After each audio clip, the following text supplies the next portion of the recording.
喺4億年前，地球嘅一年唔係365日，係410日。唯一嘅解釋就係喺嗰陣時，地球自轉係快過而家，而且一日亦唔係有24小時，只係得21小時。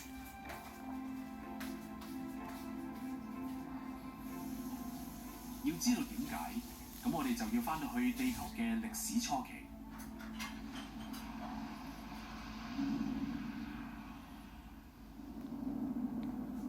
時間係45億年前，當時嘅太陽系仲喺形成期間。年輕嘅地球受到另一個行星嘅撞擊，嗰個行星有火星咁大。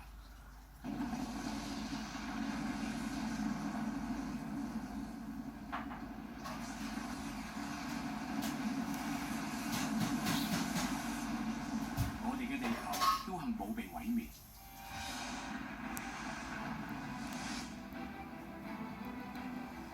而撞擊所造成嘅碎片就聚合埋一齊，形成咗月球。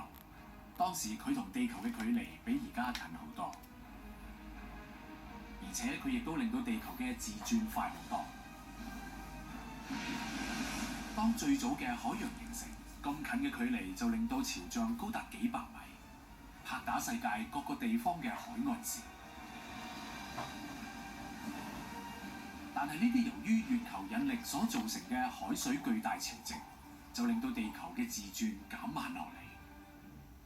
係月球令到我哋嘅地球出現咗漲潮，而地球就好出力咁樣喺下邊轉動，因為咁就產生咗摩擦力，令到地球自轉嘅速度被拖慢。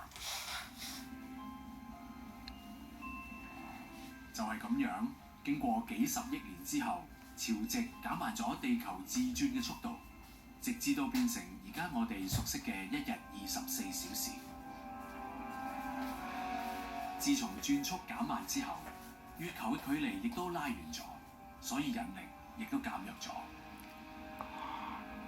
但係即使而家地球嘅自轉速度仍然係一直減慢緊，一日嘅時間亦繼續加長，不過係好輕微，每過100年至會延長2.3毫秒。